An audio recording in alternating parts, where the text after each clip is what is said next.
მოგესალმებით ანალიტიკას მე ამ გადაცემის ავტორი ელენე კვანჭილაშვილი ვარ გვისმენთ ჩვენი პარტნიორი რადიოების თბილისის ერეთის და ციტრუსის პირდაპირ ეთერშიც. Ამ კვირაში საქართველოს იუსტიციის მინისტრმა თეა წულუკიანმა მთავრობის ხდომის დასრულების შემდეგ მედიას გაკოტრების შესახებ კანონმდებლობა და კანონპროექტში ჩაწერილი დეტალები წარუდგინა. Ამ კანონპროექტს ბიზნესი უკვე კარგა ხანია ელის და იმედი აქვს რომ ბიზნეს გარემოს მიბრძიდველობა ამ წინასწარ გაწერილი თამაშის წესებით გაიზრდება. მართლაც მსოფლიო ბანკის 2020 წლის რეიტინგის მიხედვით საქართველოს ბიზნესის წარმოების სიმარტივის რეიტინგის მიხედვით მთელ მსოფლიოში მე-7 ადგილზეა, მაგრამ თუ შევხედავთ რა არის ყველაზე პრობლემური ამ რეიტინგში და რა უშლის ხელს საქართველოს კიდევ უფრო წინ წავიდეს, ეს აშკარად გაკოტრებასთან დაკავშირებული საკითხებია. Ამ კომპონენტის მიხედვით საქართველოს საუკეთესო პრაქტიკის მქონე ქვეყნების 50-ს მიღმაც კი რჩება. ეს იმ ფონზე, როცა ნაწილი კომპონენტების მიხედვით საერთოდ საუკეთესო პრაქტიკის ქვეყნად არის აღიარებული, შედის მსოფლიო სამეულში უმრავლესი კომპონენტების მიხედვით 20-ს არწდება და ყველაზე პრობლემური ორი კომპონენტის მიხედვითაც კი ვაჭრობა, საზღვრებს გარეთ და ელექტროენერგიაზე ხელმისაწვდომობა რეიტინგის 50-ში მაინც რჩება. Ამ ყველაფრის ფონზე 64 პოზიცია გაკოტრების საკითხში ძალიან კარგად აჩვენებს, რომ ქვეყანა ამ მიმართულებით კონკურენტული ვერ არის. პრინციპში ამ თემაზე მსჯელობა დიდი ხანია მიმდინარეობს და შეიძლება თამამად ითქვას, ეს ერთ-ერთი ის კანონი იქნება, სადაც კერძო სექტორის ხმაც მოსმენილია, რეგულირების წინასწარი გავლენის დოკუმენტებიც არსებობს და ვრცელი რეკომენდაციებიც სხვადასხვა არაერთი საერთაშორისო ორგანიზაციის მხრიდან. Რა აისახა ახალ კანონპროექტში, რომელსაც სახელწოდებაც კი შეცვლილი აქვს, ამას უკვე თელარა გელანტია გვეტყვის. ჩვენ როგორც წესი ახლაც დავასწრებთ დოკუმენტის პარლამენტში განხილვებს, რაც უახლოეს მომავალში უნდა დაიწყოს. თელარა, გამარჯობა.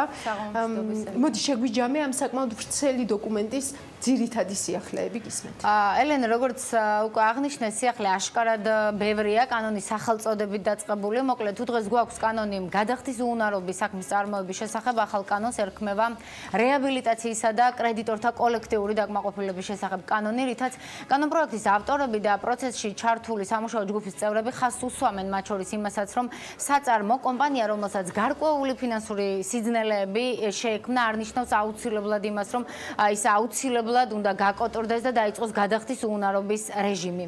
შესაძლოა დროულად დაწყებული პროცესის შემთხვევაში კომპანიის რეაბილიტაცია გაჯანსაღებაც მოხდეს და საქმე გაკოტრებამდე არ მევიდეს. რაც შეეხება იმ ძირითად სიახლეებს, რომელსაც ეს კანონპროექტი ბიზნესს თავაზობს, ერთ-ერთი ყველაზე მნიშვნელოვანი სიახლეა ის, რომ სახელმწიფომ უარი თქვა ყველა იმ პრივილეგიაზე, რაც შესაძლებელია მას ქონოდა სხვა კრედიტორებთან შედარებით. სხვათა შორის, გუშინ ფინანსთა მინისტრმა ვანო მაჭავარიანემ სწორედ ამაზე გააკეთა აქცენტი, რომ თუ მოქმედი კანონით გაკოტრების პროცესში, როცა საქმე მიდის აქტივების განაწილებაზე, რიგითობაში პირველი იყო შემოსავლების სამსახური. ანუ სახელმწიფო ახალი კანონით ეს იცვლება და შემოსავლების სამსახური ხდება ერთ-ერთი რიგითი კრედიტორის სხვებთან ერთად. ასევე, განსხვავებით არსებული კანონისგან, აღსრულების ეროვნული ბიურო აღარ იქნება ჩართული გადახდის უუნარობის პროცესში არც ერთ ეტაპზე და მას ჩაანაცვლებს გადახდის უუნარობის პრაქტიკოსი. საქართველოს ბიზნეს ასოციაციის საკანონმდებლო ბაზის განვითარების კომიტეტის ხელმძღვანელი ლაშა ნოდია, რომელიც კანონის წერის პროცესში ბოლო 3 წლის განმავლობაში იყო ამ სამუშაო ჯგუფის წევრი, დღეს ამბობს, რომ მართალია კანონი ზოგად პრინციპებს ადგენს ამასთან დაკავშირებით, მაგრამ იუსტიციის სამინისტრომ უკვე მომავალში უნდა მოამზადოს გარკვეული სტანდარტი, ვინ შეიძლება იყოს გადახდის უუნარობის პრაქტიკოსი, ასევე შეიქმნება მათი ბაზა და საჭიროების დროს უკვე რეესტრიდან ავტომატურად მოხდება მათი შერჩევა. ვარაუდობთ, რომ ამ პრაქტიკოს და ამ პროფესიის შექმნა ასევე ხელშეუწყობს იმას, რომ ნდობა ამ პროცესების მიმართ ასევე გაიზრდება. და რაც მთავარია, ეს პრაქტიკოსი თავიდანვე ერთვება პროცესში. ანუ დღეს ძალიან დიდი მნიშვნელობა აქვს, როდის მივალთ იმ ეტაპამდე, როცა ინიშნება ან გაკოტრების, ან რეაბილიტაციის მმართველი, რომ დაანკარგები ამ პროცესში ნაკლები იყოს. და დღეს რეალურად გვაქვს кейსები, სასამართლო საქმეები, სადაც 3 წელიც ჭირდება გადაწყვეტილებამდე მისვლას რეაბილიტაციის მმართველის დანიშვნის, ან მერე გადაწყვეტილების ვიღაცო გეგმა შეიქმნას და ამ გეგმის მიხედვით მოხდეს კრედიტორთა დაკმაყოფილება. და ეს არ არის ჯანსაღი პროცესი, რაც დღეს მიმდინარეობს, რასაც დღევანდელი კანონი უწყობს ხელს და ვფიქრობ, ეს ყველაფერი იქნება შეცვლილი ახალი კანონით. ამავდროულად არ გვაქვს იმის ილუზია, არც მე არ მაქვს და ალბათ სხვა ჯგუფის წევრებსაც, რომ ეს იქნება იდეალური კანონი. ბუნებრივია ცხოვრებაში გაჩნდება საკითხები, რომელიც არ არის ამ კანონითაც ან დარეგულირებული, ან ნათლად დარეგულირებული, ან საჭიროა რაღაცა სიახლეების შეტანა, მაგრამ ეს არის პროცესი. კიდევ ერთი მნიშვნელოვანი სიახლე, რაც ახალ კანონში ჩაიდება, არის ის, რომ არსებულისგან განსხვავებით შემოდის ეგრეთ წოდებული რეგულირებული შეთანხმების მექანიზმი, რაც როგორც განმარტებით ბარათში ახსნილი, ფაქტობრივად გულისხმობს სასამართლოს მიღმა პროცესს, ანუ ეს ალტერნატიული პროცედურა, რომელიც მოვალეს აძლევს შესაძლებლობას სასამართლოს ჩარევის გარეშე ნაკლები დანახარჯებით გამონახოს ფინანსური სირთულეების დაძლევის გზები და მიაღწიოს კრედიტორებთან შეთანხმებას. ლაშა ნოდიას აზრით, მაშინ როცა დღეს გარკვეული სტიგმა ქვეყანაში, რომ როცა რეესტრში ფიქსირდება, რომ კომპანიის მიმართ გადახდის უუნარობის პროცესია დაწყებული, ძნელია მას ენდორეგულირებული შეთანხმების მექანიზმი უკვე ხელს შეუწყობს სწორედ აი ამ პროცესის გაჯანსაღებას. გაწყვეტინებ მთავარი მიდგომა თუ სწორად მესმისად ჩვენი მაყურებლისთვისაც რომ ბოლომდე გასაგები იყოს, მიღმა იმისა, რომ სახელმწიფომ უარი თქვა ყველა იმ პრივილეგიაზე, რაც შესაძლებელია მას ქონოდა სხვა კრედიტორებთან შედარებით, არის ის, რომ საკანონმდებლო პაკეტი პირველ რიგში უპირატესობას ანიჭებს საწარმოს რეაბილიტაციას და არა გაკოტრებას. ანუ ყველაფერი უნდა გაკეთდეს თუ რეაბილიტაციის რესურსი არსებობს. ასე ელენა, ყოველ შემთხვევაში დეკლარირების დონეზე მაინც, ანუ ეს წერია კანონში და ესაა ჩანაფიქრი, სხვათა შორის ჩვენთან საუბარში BAG-ის საკანონმდებლო ბაზის განვითარების კომიტეტის ხელმძღვანელმა ასევე გამოყო კიდევ ერთი სიახლე, რომლის მიხედვით კომპანიას საწარმოს ექნება უფლება რეაბილიტაციის პროცესის დაწყების თხოვნით სასამართლოს თავად მიმართოს, რასაც არსებული კანონი დღეს არ ითვალისწინებს. კანონპროექტი იქნება мотивაციების საწარმოსათვის, რომ მან თავისდროულად დაიწყოს პროცესი რეაბილიტაციის, მაგალითად თუნდაც იმით, რომ საწარმო შეუძლია პირდაპირ რეაბილიტაცია მოითხოვოს სასამართლოსგან, განსხვავებით დღეს არსებული შესაძლებლობისაგან, ჯერ გაახდის უნარობის ზოგადი პროცესი იხსნება, მერე ვნიშნავთ ვიღაც სამ კაცს, ვინც უნდა გადაწყვიტოს 2 კვირაში საწარმო რეაბილიტაციაში წავიდეს თუ გაკოტრებაში, თან არც ხელფასი არ არის ამ ხალხისთვის გათვალისწინებული, დამოუკიდებლები და მიუკერძოებლები უნდა იყვნენ და ასე შემდეგ ზღაპრები, რომელსაც რეალურ პრაქტიკასთან არანაირი შემხებლობა არ აქვს. და იმის და მიხედვით თუ ვინ აჯობებს მომრიგებელ საბჭოში დღეს თავისი კანდიდატის გაყვანას, იმის და მიხედვით ხდება გაკოტრებაში წავა საწარმო თუ რეაბილიტაციაში, რაც არ არის ნორმალური.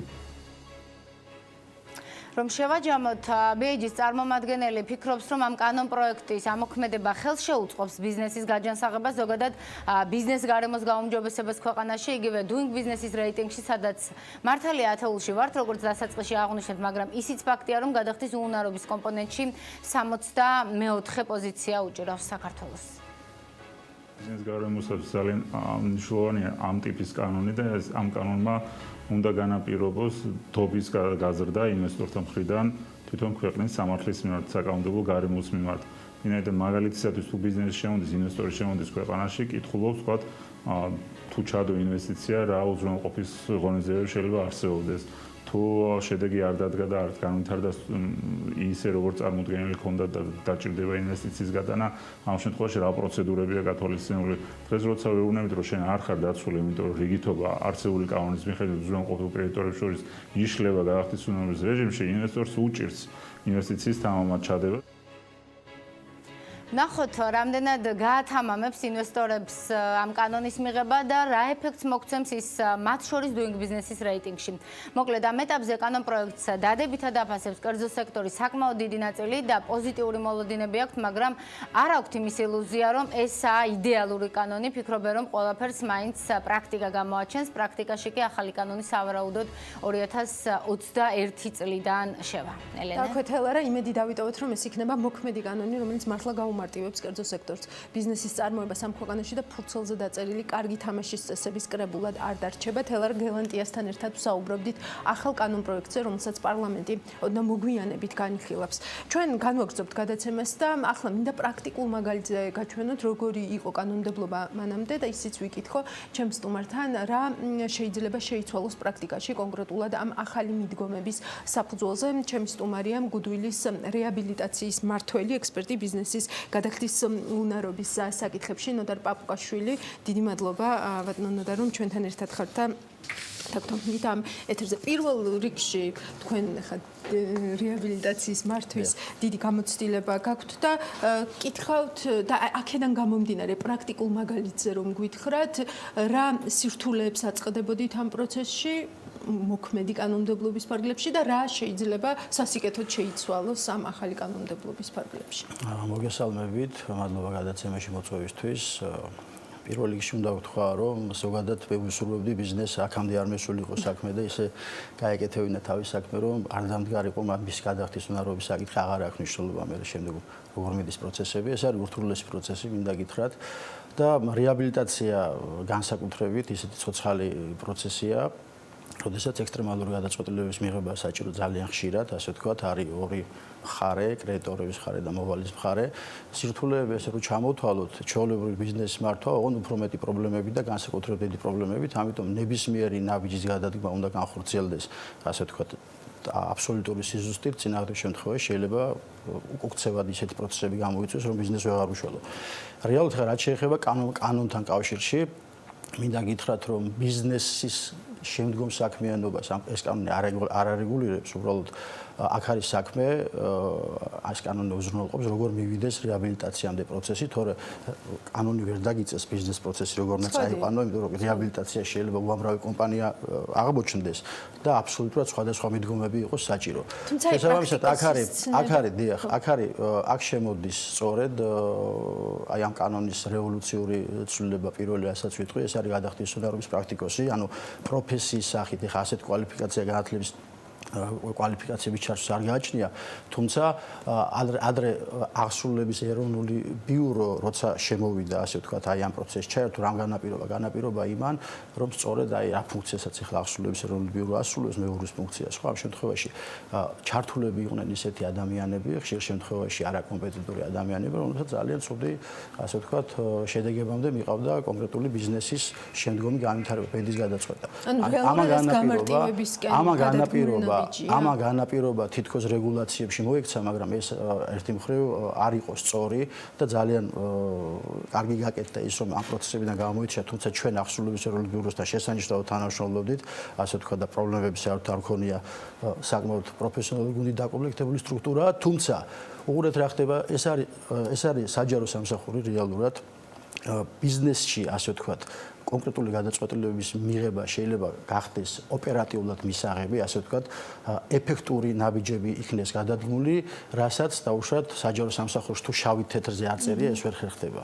ხვდებით რა? ამიტომ შესაბამისად პროცესი იჭიმება, მიდის სასამართლოში და ეს ყველაფერი ჩერდება და ასე ვთქვათ, ის საქმე რაც უნდა გააკეთოს ბიზნეს რეაბილიტაციამ ეს არ კეთდება. გარდა ამისა, არ შეიძლება უნდა იმ კუთხით, იმიტომ რომ რეალურად კერძო კომპანიებში ასე ვთქვათ, საიდუმლო ინფორმაციების წყლობა, ასე ვთქვათ, კომპანიებსაც გააჩნიათ, არ არის სასურველი სახელმწიფო იყოს ამას ჩარეული, აბსოლუტურად, როცა მეურვე არის პროცესში სახელმწიფო, ასეთ შემთხვევაში მისთვის ყველაფერი ასრულა, ისაც აბსოლუტურად მიუღებელია, დიახ. ხო, ეს რისკიც იქცნება, ხო? ამ ახალი კანონპროექტის მიხედვით, იმიტომ რომ აი ეს მორიგების შესაძლებლობა სადაც არის. რა თქმა უნდა, ამიტომ მინდა ვთქვა, რომ კანონი ვერ დაარეგულირებს ყველაფერს, ზოგჯერ საჭიროა მოვალის და კრედიტორის ინტერესებიდან გამომდინარე გადადგა ისეთი ნაბიჯი, რომელიც კანონში არ წერია, თუმცა არ ეწინააღმდეგება და ასეთ შემთხვევაში აი ეს ბიზნეს პროცესი მოითხოვს სწორედ აი პროფესიონალი ადამიანებისგან დაკომპლექტებულ გუნდს, ასე ვთქვათ, რომელიც რეაბილიტაციის მმართველთან მუშაობს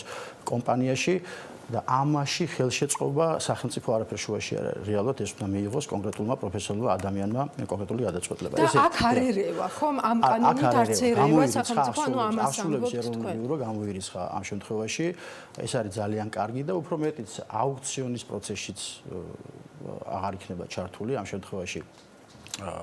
აღსრულების ეროვნული ბიურო, რომელიც აწყობდა აუქციონის ორგანიზებას აკეთებდა და ხშირ შემთხვევაში ხდებოდა ისე, რომ შინაარშიც კი შედიოდა, შეიძლება მომსახურება უნდა გაეწია მას, მაგრამ რახან სახელმწიფო იყო ჩართული ამ შემთხვევაში, ისინი ანუ წარსულს, ანუ მისგან გამომდინარე საბუთებსაც უყურებდნენ ყველაფერს, რაც ვალდებულება არ იყო, თუმცა პროცესი იჭიმებოდა ამ შემთხვევაში. ანუ ეს ერთი ძალიან მნიშვნელოვანი საქმე გაკეთდა.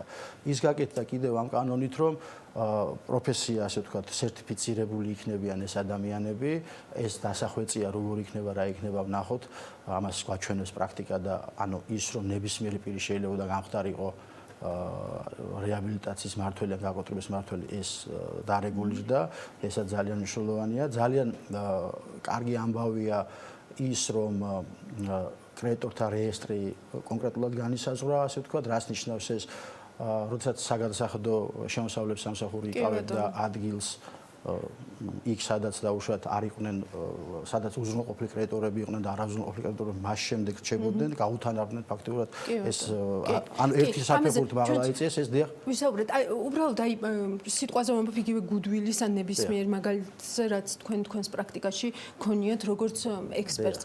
დაჩქარდებოდა ეს პროცესები დაუშვათ აი ეს ამ ტიპის დაჩქარდებოდა რა? დაჩქარდებოდა ის რომ სანამ გუდვილი გადახდის წარმოების საქმეში როდესაც შევიდა იქიდან სანამ რეაბილიტაციაში გადავიდა დიდი პერიოდი დაჭირდა ამას. გაჩქარდებოდა აი პერიოდში ძალიან ბევრი ასე ვთქვათ კითხვის ნიშანი დაისვა კომპანიის ასე ვთქვათ საქმიანობის თაობაზე. ხვდებით რა ვსაუბრობ? მესმის და ეს რეპუტაციული ზიანი აქედან იქნება მოხსნილი. როცა კომპანია მიდის უკვე იმ დონემდე რომ ის საჭიროებს გადახდის უნდა რომ ყოველდღეს მნიშვნელობა აქვს. არათუ თვეები გაიწელოს და 6 თვე, 7 თვე და 8 თვე. აი აქ არის. თორე შემდგომში ხა ამ კანონში არ წერია დაუშვათ იქ როგორ უნდა მართოს შენი თანამშრომელი და ბიზნესი როგორ და ხვდებით რა ვსაუბრობ და ერთი მნიშვნელოვანი საკითხი რომელიც ამ კანონში შეეხო. მომრიგებელი საბჭო გაუქმდა. არ ვიცი ეს კარგი იქნება თუ ცუდი მომავალში. მომრიგებელი საბჭო რა იყო? მოკლედ რაღაც კონდიციის შემდეგ სამი დამოუკიდებელი პიროვნება დაჯდებოდა პროფესიონალი და რა უნდა გაეკეთებინა მომავალში, გაეკოტრებინათ კომპანია რეაბილიტაციაში. ამ გადაწყვეტილებას იღებდა ბიზნესთან დაკავშირებით. ეხლა ეს გაუქმდა, ამ გადაწყვეტილებას მიიღებს სასამართლო, ხვდებით? ამიტომ მოსამართლეების კვალიფიკაციის საკითხიც ამ შემთხვევაში, ანუ ფინანსურ უწყიშების ჩახედვა მოუწევთ მოსამართლეს. ესაც ერთ-ერთი მნიშვნელოვანი როგორ წავა ეს პრაქტიკა ვნახოთ, ანუ ზუსტად ამიტომ არის რომ ეს კანონიო დიახ, ხვდებით, ანუ უნდა დაინერგოს და ამას პრაქტიკა აჩვენებს ამას, მაგრამ წინ გადადგმულ ნაბიჯად ამას ნაბიჯი არის, იმიტომ არსებულმა ისევე გაამართლა და პრაქტიკა არის. დიდი მადლობა. მადლობთ. ეს იყო ნოდარ პაპუკაშვილი, გუდვილის რეაბილიტაციის მმართველი და ჩვენ შევეცადეთ რომ პრაქტიკულ მაგალითზე გვეჩვენებინა, ესე ვთქვათ, თუ რა ცვლილებები შეიძლება მოიტანოს ამ ახალმა კანონ პროექტმა. ჯანდაცვა ეს თემა ჩვენს რადარზე რჩება. დღეს გვინდა გამოვეხმაუროთ ჯანდაცვის მინისტრის ბოლო განცხადებას, როცა მან პირდაპირ თქვა, რომ საბიუჯეტო სახსრების გადახარჯვის მიზეზი კლინიკების მხრიდან მოსათხოვი თანხების გაყალბება და ეგრეთ წოდებული გაბერვა იყო. ჩვენი პოზიცია ამ თემასთან დაკავშირებით მკაფიოა, ეს ცხადია არაკეთილსინდისიერი საქციელია, თუმცა ასეთი ხვრელი ჯანდაცვის სამინისტროს არ უნდა დაეშვა. მინისტრის კლინიკების ხელმძღვანელების, ანალიტიკოსების ხმა ერთად ერთ სიუჟეტში შემიძლია ახლა შემოგთავაზოთ. ამ სიუჟეტზე ელენე გოგბერაშვილმა იმუშავა. მე გიტოვებთ თქვენ ამ სიუჟეტს და გემშვიდობებით შევხვდებით უკვე მას შემდეგ, რაც მე შვედეთიდან დავბრუნდები საინტერესო თემებით. ასე რომ დროებით და არ დაგავიწყდეთ გვიან გამით უნდა უყუროთ აუცილებლად ჩვენ სკოლაში დროებით. ტრიბუნიდან იყოს ძალიან მწვავე განცხადება, გავბედავდა მაინც ვიტყვი. ჯანდაცვის მინისტრმა გაბედა და თქვა ის, რაზეც მის წინამორბედს არასდროს უსაუბრია. ეკატერინე ტიკარაძემ კლინიკები კარდიოლოგიური ჩარევებისას მომსახურებისა და ფასების ხელოვნურად გაზრდაში ისე დაადანაშაულა, რომ არც ეჭვები საფუძველზე უთქვამს რამე და არც კონკრეტული კლინიკები დაუსახელებია. კარდიოლოგიური ჩარევები სამინისტროში მოდის დისკზე აღბეჭდილი. ამ დისკების ანალიზის შედეგად ჩვენ დავინახეთ, რომ გარკვეული რაოდენობები, რომლებიც იყო მოთხოვნილი, არ შეესაბამებოდა იმ რაოდენობას, რომელიც იყო განხორციელებული და აღბეჭდილი იყო დისკზე. იქიდან გამომდინარე, რომ ტიკარაძის ამ განცხადებამ ბევრი კითხვა გააჩინა, მეტი ინფორმაციის მიღების მიზნით ჩვენ ჯანდაცვის სამინისტროს დავუკავშირდით. როგორც აღმოჩნდა, სოციალური მომსახურების სააგენტო 71 კლინიკის მიმდინარე შემთხვევას სწავლობს. სოციალური მომსახურების სააგენტო ამ ეტაპზე სწავლობს 71 კლინიკის მიმდინარე შემთხვევებს. შესწავლილია ივლისი-აგვისტო სექტემბერი, სულ 453 შემთხვევა. გეგმავთ გასული პერიოდის ეტაპობრივად შემოწმებას მიმდინარე кейსების პარალელურად. ჯანდაცვის მინისტრის გარდა კლინიკების მხრიდან არასაჭირო ძვირადღირებული მომსახურების გაწევის პრაქტიკაზე მიუთითებენ სამედიცინო დაწესებულებების წარმომადგენლებიც. ვახტანგ კალოიანი ტიკარაძის უწყებას 520 დადგენილების გამო აკრიტიკებს და ამბობს, რომ ამ პრობლემას ტარიფიკაციის შემოღება ვერ გადაჭრის, თუ სამინისტრო კლინიკების ლიცენზირებას და სამედიცინო მომსახურების ხარისხის მკაც კონტროლს არ დაიწყებს. საყოველთაოდ ჯანდაცვამ გააჩინა არაჯანსაღი სტიმულები სამეცნიერო მომსახურების გაზრდის თვალსაზრისით. სამეცნიერო ასოციაციებმა დიდი ხნის წინ მიუმართეთ ქალბატონ მინის ამ პრობლემასთან დაკავშირებით, თუმცა რეაგირება ამასთან დაკავშირებით არ ყოფილა. სამწუხაროდ ის გზა, რასაც დღევანდელი ჯანდაცვის სამინისტრო გვთავაზობს, არ პასუხობს იმ გამოწვევებს, რაც არის პაციენტის უსაფრთხოებასთან დაკავშირებით. არანაირი ნაბიჯი არ არის გადადგმული პაციენტების უსაფრთხოების თვალსაზრისით. არც სამეცნიერო დაწესებულების ლიცენზირებებთან, არც ხარისხის კონტროლის მექანიზმებთან დაკავშირებით. ჯანდაცვის ექსპერტი ანრია ურუშაძე ამბობს, რომ საყოველთაო ჯანდაცვის პროგრამასთან ერთად უნდა ამოქმედებულიყო ხარჯების კონტროლის მექანიზმიც, რაც არაობიექტური მიზეზებით ჯანდაცვის ბიუჯეტის ხარჯვას გამორიცხავდა. სახელმწიფო სტრუქტურები არ აღმოჩნდნენ მზად ხარჯების კონტროლისთვის. ზოგადად დრო ჭირდება, რომ ჩამოყალიბდეს კვალიფიციური მართვა შემთხვევების ხარჯების. აღმოჩნდა, რომ სახელმწიფო დაწესებულებებში არ იყო საკმარისი შესაძლებლობები. პრობლემების გადაწყვეტის გზა არ არის კერძო კლინიკების ნაციონალიზაცია, არ არის სახელმწიფო ჰოლდინგების შექმნა, არ არის დადანაშაულება კლინიკების და ექიმების. ამ შემთხვევაში გამოსავალი უნდა მოიძებნოს, რომ აპრობირებული გამოსავალი უნდა მოიძებნოს და აუცილებლად უნდა მოხდეს ეს გამოსავლის მოძებნა შეთანხმებით. ჯანდაცვის სამინისტრო მარტო არ უნდა იყოს ვინც ამ პრობლემების გადაწყვეტის რეცეპტებს გვთავაზობთ. ხარჯების ზრდა მართალია ობიექტური მიზეზებითაც ხდება და საყოველთაო ჯანდაცვის პროგრამის ამოქმედებით გაიზარდა სამედიცინო სერვისებზე ხელმისაწვდომობა, თუმცა თვალშისაცემია ის, რომ თუ საერთაშორისო ფონდ კურაციო სტატისტიკას დავეყრდნობით, პროგრამის ამოქმედებიდან 6 წლის თავზე მკვეთრად არის გაზრდილი ქირურგიული ოპერაციების რაოდენობა, რადგან ზრდამ საანგარიშო პერიოდში 300% შეადგინა. ჯანდაცვის სამინისტროს მიერ გასაჯაროვებულ ინფორმაციაში არაფერია ნათქვამი კანონმდარღვევი კლინიკების ჩამონათვალში, რამდენია ისეთი, რომელიც საყოველთაო ჯანდაცვის პროგრამის ამოქმედების შემდეგ გაიხსნა. ჯანდაცვის სპეციალისტები სწორედ ასეთ ტენდენციაზე მიუთითებენ, რომ საყოველთაო ჯანდაცვამ ბიძგი მისცა ახალი კლინიკების გახსნას, სადაც მეტი დაფინანსების მიღების მოტივით ადგილი ჰქონდა ხელოვნურად მომსახურების რაოდენობის გაზრდის შემთხვევებს. როდესაც არის შემთხვევები, რომ სარდაფების, ასევე ეძახით ხო, საქართველოს სარდაფების საავადმყოფოები ითხოვენ არარეალურ სამედიცინო შემთხვევებზე თანხებს, ამის ძალიან ადვილი გადაჭრა შეიძლება, როდესაც სელექტიური კონტრაქტირება, შენ ასეთ სარდაფის საავადმყოფოებს საერთოდ არ გაუფორმებ ხელშეკრულებას. სარდაფში იყო კლინიკა, სადაც ნეიროქირურგიაც ჰქონდა, ზოგადი ქირურგიაც, რეანიმაციაც, კარდიოლოგიაც, კიდევ რაღაცეები. შევიდოდა თუ არა ავადმყოფი ჭირდებოდა თუ არა, ჩათხრნენ იმას მილს. სუნთქვის აპარატის მილს და ააკეთებდნენ ფულს. კლინიკების მიერ არასაჭირო სერვისების გაწევისა და ხელოვნურად გაზრდილი ფასების შესახებ გაკეთებული განცხადების შემდეგ მეტი ინფორმაციის გასაჯაროვების მიზნით ჯანდაცვის კომიტეტი ეკატერინე ტიკარაძეს მომავალ კვირას პარლამენტში იბარებს.